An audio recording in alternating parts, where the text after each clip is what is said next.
You're standing in a dimly lit chamber deep beneath an ancient temple, watching as a priest raises a golden chalice to his lips. The thick, crimson liquid inside isn't wine, it's blood. And what you're witnessing isn't some barbaric act of savagery, but a sacred ritual that would have been considered perfectly normal, even holy, in several ancient civilizations. While the idea of drinking blood might make your stomach turn today, for thousands of years across multiple continents, consuming blood was woven into the fabric of society, religion, and daily life. From the scorching deserts of Mesoamerica to the frozen steppes of Central Asia, ancient peoples incorporated blood drinking into their cultures for reasons that ranged from spiritual communion to basic survival. These weren't isolated incidents or the practices of fringe groups. These were mainstream cultural practices, documented in historical records, archaeological findings, and the accounts of those who witnessed them firsthand. Let's start with perhaps the most infamous blood drinkers of the ancient world, the Aztecs. When Spanish conquistadors first arrived in Tenochtitlan in 1519, they encountered a civilization that had elevated blood ritual to an art form. The Aztecs believed that the sun itself required human blood to continue its journey across the sky, and without regular offerings, the entire universe would collapse into darkness. This wasn't just religious mythology to them, it was as real and urgent as our modern concerns about climate change. The Aztec priests would perform elaborate ceremonies atop massive temple pyramids, where captives would have their hearts removed while still beating. But here's what often gets left out of the textbooks. The ritual didn't end with the sacrifice. The priests would catch the flowing blood in ceremonial vessels and consume it as part of the religious observance. They believed that by drinking the blood of warriors, they were ingesting their strength, courage, and vital life force. The Aztec word for this life force was tonali, and they believed it resided most powerfully in blood. When a priest drank sacrificial blood, he wasn't just performing a symbolic act, he was literally transferring the essence of one being into himself and, by extension, into the community he represented. The Aztec emperor himself would participate in these blood-drinking ceremonies, particularly during the festival of Tlacoxipewilistli, which translates roughly to the flaying of men. During this festival, which honored the god Sheep Totec, warriors would not only drink the blood of captives, but would also wear their flayed skins for weeks afterward. The blood consumption during these ceremonies was so integral to Aztec spirituality that they developed specific protocols for who could drink, when they could drink, and from which vessels the blood should be consumed. High-ranking priests used ornate cups made of jade and gold, while lower-ranking religious officials used ceramic vessels decorated with images of the gods. But the Aztecs didn't limit blood drinking to religious ceremonies alone. Warriors who captured enemies in battle were entitled to drink some of their captives' blood before the formal sacrifice took place. This practice served a dual purpose. It honored the warrior's achievement and began the spiritual process of transferring the captive's power. The Aztecs also practiced auto-sacrifice, which involved drawing their own blood using thorns, stingray spines, or obsidian blades. They would pierce their tongues, earlobes, genitals, and other body parts, collecting the blood on pieces of bark paper. While they didn't always drink this blood, they sometimes mixed it with other substances to create a sacred beverage consumed during vision quests.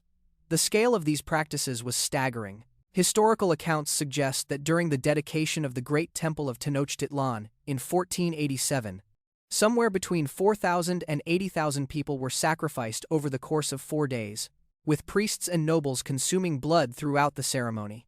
Now let's travel to the opposite side of the world, to the steppes of Central Asia, where the Scythians built a vast empire between the 9th century BCE and the 4th century CE. These were nomadic warriors who struck terror into the hearts of their enemies, and blood drinking was central to their culture. The Greek historian Herodotus, writing in the 5th century BCE, documented Scythian customs in vivid detail, and his accounts have been largely confirmed by archaeological evidence. According to Herodotus, when a Scythian warrior killed his first enemy in battle, he was required to drink some of the fallen warrior's blood.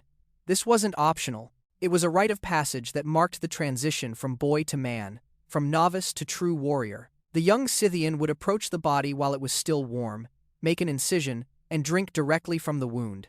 The Scythians believed that blood contained not just life force but also the skills and experiences of the person it came from.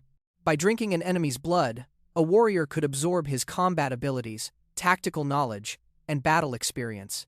This belief was so strong that Scythian kings would drink the blood of defeated rival chieftains to legitimize their rule and demonstrate their superior power. But blood drinking among the Scythians wasn't limited to warfare. They also practiced blood brotherhood rituals, where two warriors who wished to form an unbreakable bond would mix their blood in a cup of wine and both drink from it. This created a relationship considered more sacred than marriage or biological kinship. Warriors bound by blood brotherhood were obligated to die for each other, and breaking such a bond was considered one of the worst crimes imaginable, punishable by death and eternal dishonor. The Scythians also used blood in their treaty ceremonies. When two tribes or nations wished to form an alliance, representatives would meet, draw their own blood, mix it in a large vessel, and have leaders from both sides drink from it while swearing oaths. The logic was simple. If the blood of both peoples mixed inside each leader, then the two groups had literally become one, and betrayal would be a form of self-harm. Archaeological excavations of Scythian burial mounds, called kurgans, have revealed golden cups and bowls with residue that chemical analysis suggests once contained blood mixed with other substances. These weren't simple drinking vessels but elaborate works of art depicting scenes of warriors, animals, and mythological creatures. The fact that such valuable objects were dedicated to blood consumption shows how central this practice was to Scythian identity. The Scythians also practiced a form of ceremonial vampirism with their dead. When an important warrior or chieftain died, his body would be preserved and taken on a tour of all the territories he had ruled. At each stop, living warriors would make small cuts on themselves and allow their blood to drip onto the deceased as an offering. Some accounts suggest that they would also drink a mixture containing the dried blood of the deceased, believing this would keep his spirit alive within the tribe. The nomadic lifestyle of the Scythians made these blood rituals particularly practical. They couldn't build massive temples or monuments like sedentary civilizations, so they carried their sacred practices with them in the form of ritual objects and bodily customs. Let's shift our focus to ancient Rome, a civilization we often think of as relatively civilized and sophisticated. But Romans had their own relationship with blood drinking that might surprise you. While they didn't practice it as openly as the Aztecs or Scythians, blood consumption was definitely part of Roman culture, particularly in medical and gladiatorial contexts. Roman physicians, following Greek medical theories, believed that blood was one of the four essential humors that governed health. Fresh human blood, in particular, was considered a powerful medicine for treating epilepsy. The Roman writer Pliny the Elder, in his encyclopedic work, Natural History, describes how epileptics would rush into the arena after gladiatorial contests to drink the blood of fallen fighters while it was still warm. This wasn't considered barbaric or taboo. It was mainstream medical practice, recommended by doctors, and discussed openly in medical texts. The blood of gladiators was considered especially potent because these were men in peak physical condition who had died violently, meaning their blood was thought to contain maximum vital force. Sick Romans would pay for cups of fresh gladiator blood the same way you might pay for a prescription today. The younger and stronger the gladiator, the higher the price for his blood. Some entrepreneurial arena workers would collect gladiator blood in vessels and sell it immediately after fights, creating what was essentially a blood market around Roman amphitheaters. But medical consumption wasn't the only way Romans interacted with blood drinking. Certain religious cults that operated within the Roman Empire also practiced ritual blood consumption. The cult of Mithras, which was particularly popular among Roman soldiers, involved complex initiation ceremonies that included drinking the blood of sacrificed bulls. Initiates would stand in a pit while a bull was slaughtered on a grate above them, allowing blood to pour down over their bodies. They would open their mouths to catch the blood, consuming it as a sign of rebirth and transformation. This ceremony, called the Taurobolium, was considered so powerful that those who underwent it were said to be reborn for eternity. The cult of Cybele, another popular mystery religion in Rome, had similar practices. During the festival of Attis in March, priests called Galli would work themselves into ecstatic frenzies, cutting their arms and legs with knives and mixing their blood with wine before drinking it. These weren't hidden ceremonies performed in secret. They took place in public temples with the knowledge and often the attendance of Roman officials. The Romans also believed in the concept of blood debt, which went beyond metaphor. If a family member was murdered, the relatives had the right to kill the murderer and, in some accounts, drink his blood as a form of ultimate revenge and closure. This practice was more common in earlier Roman history and in rural areas than in the cosmopolitan city of Rome itself, but it was never fully eliminated. Roman soldiers also had blood-related rituals, particularly in frontier legions, far from the moderating influence of Rome. When signing up for military service, recruits would sometimes seal their oath by mixing their blood with wine and drinking it together. This created a bond of loyalty that was considered more binding than any written contract. Some military units stationed in harsh environments, particularly in the mountains or deserts, developed traditions of drinking small amounts of blood during times of extreme hardship, believing it would give them the strength to endure. These practices weren't officially sanctioned by Roman military law, but commanders often looked the other way, understanding that such rituals helped maintain unit cohesion and morale. Now let's venture to ancient Egypt, a civilization famous for its elaborate death rituals and complex religious beliefs. While the Egyptians are better known for mummification than blood drinking, they definitely had their own traditions involving blood consumption. In ancient Egyptian medicine, blood was considered one of the most powerful substances for treating various ailments. The Ebers Papyrus, one of the oldest and most comprehensive medical texts from ancient Egypt, dating to around 1550 BCE, contains numerous prescriptions that include blood as an ingredient. Animal blood was most common, but human blood was sometimes specified for particular conditions. Egyptian priests of certain deities, particularly those associated with war and chaos, like Sekhmet and Set, would drink blood as part of their religious duties. During festivals honoring Sekhmet, the lioness goddess who nearly destroyed humanity in Egyptian mythology, priests would drink what they called the blood of the slain, though this was often symbolic, using red beer or wine colored with pomegranate juice. However, evidence suggests that in earlier periods, and in certain temple complexes, actual blood was used. Archaeological excavations at several Egyptian temple sites have uncovered specialized vessels with residue that chemical testing indicates was human blood mixed with honey and herbs. The opening of the mouth ceremony, one of the most important Egyptian funeral rituals, had a blood component that often gets overlooked. This ceremony was designed to restore the deceased's ability to eat, drink, and speak in the afterlife. While most of the ritual involved symbolic tools touching the mummy's mouth, some versions included the priest touching the mummy's lips with the blood of a freshly sacrificed calf, and then consuming some of that blood himself to create a spiritual connection between the living priest and the dead person. This was thought to strengthen the deceased's transition to the afterlife. Egyptian pharaohs, especially during certain dynasties, would participate in blood rituals as part of their divine duties. The pharaoh was considered the living embodiment of Horus and the son of Ra, which meant he had to perform certain rituals to maintain cosmic order, or ma'at. Some of these rituals involved drinking the blood of enemies captured in war, particularly the leaders of rebellious territories. This wasn't about nutrition or even primarily about punishment. It was about maintaining the pharaoh's divine power and demonstrating his dominance over chaos. The blood of defeated enemies represented chaos subdued, and by consuming it, the pharaoh was symbolically transforming disorder into order within his own body. There's also evidence that ancient Egyptian warriors, particularly during the militaristic New Kingdom period, had their own blood-drinking traditions. Soldiers returning from successful campaigns in Nubia, Libya, or the Levant would sometimes bring back the blood of enemy commanders preserved in sealed containers.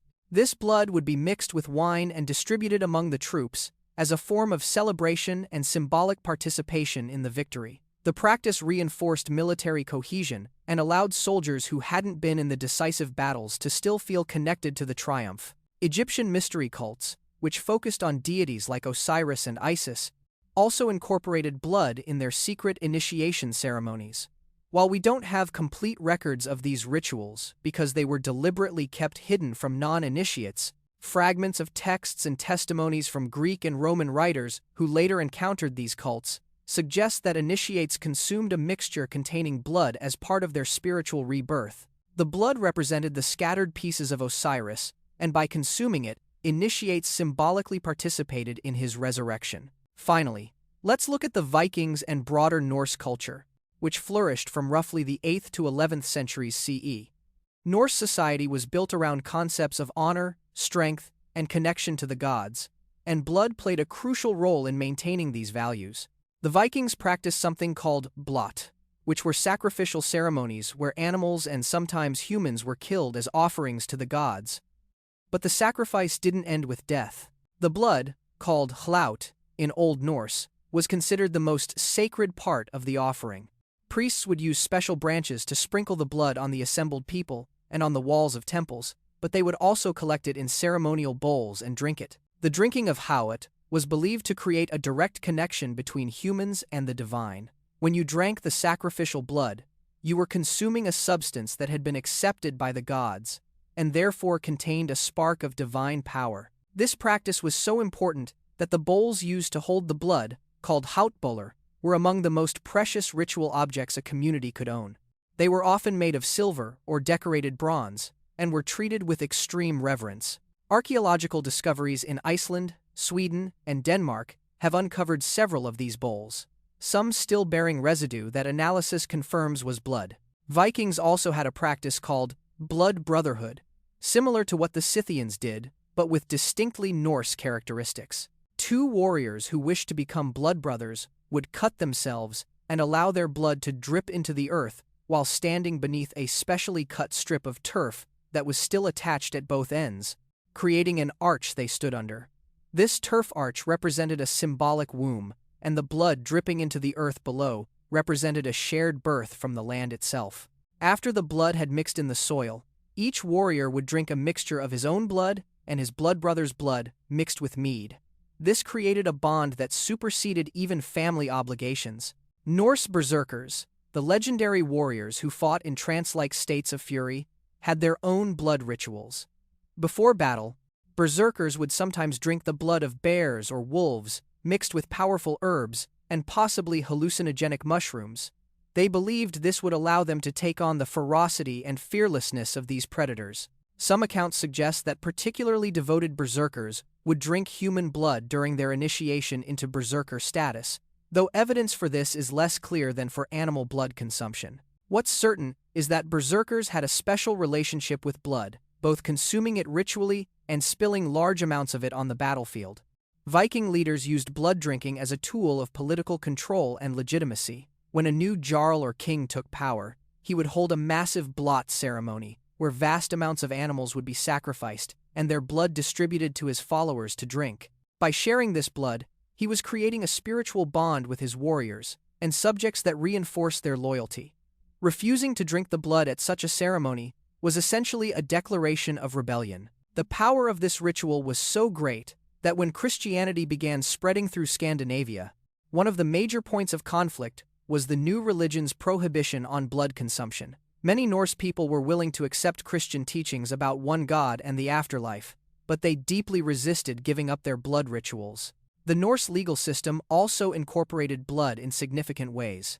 When oaths were sworn in legal proceedings, particularly in cases involving serious crimes, the oath-takers would sometimes seal their words by drinking a mixture of their own blood and water from a sacred spring. Breaking such an oath wasn't just perjury, it was a cosmic crime that would anger the gods and bring misfortune to your entire family line. Norse culture also had practices around consuming the blood of executed criminals, though this was more controversial and less universally accepted than other blood rituals. Some accounts suggest that when a particularly hated criminal was executed, community members would drink his blood as a way of symbolically consuming and destroying the evil he represented. The Vikings who settled in Iceland maintained blood-drinking practices longer than those in Scandinavia proper, partly because Iceland's isolation allowed old traditions to continue with less outside interference. The Icelandic sagas, written down in the 13th and 14th centuries but describing events from earlier periods, contain numerous references to blood-drinking ceremonies.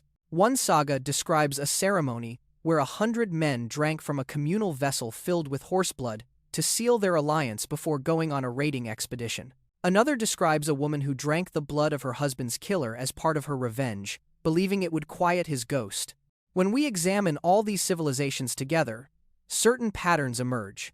Blood drinking wasn't random savagery but served specific cultural functions, creating social bonds, transferring power or abilities, communicating with the divine, treating illness, and marking important transitions. The blood itself was understood not as mere liquid tissue but as a substance containing essential life force, identity, and spiritual power. Modern medicine has shown us that blood does contain unique properties, carrying oxygen, nutrients, immune cells, and information about a person's genetic makeup and health status, though obviously not in the mystical ways ancient peoples imagined. What's fascinating is that across these diverse cultures, separated by thousands of miles and centuries, the basic idea remained remarkably consistent. Blood was the physical manifestation of life itself, and consuming it allowed you to tap into powers beyond normal human capacity. The last recorded ceremonial blood drinking in Norse culture occurred in Iceland around 1300 CE, more than 2 centuries after the official conversion to Christianity.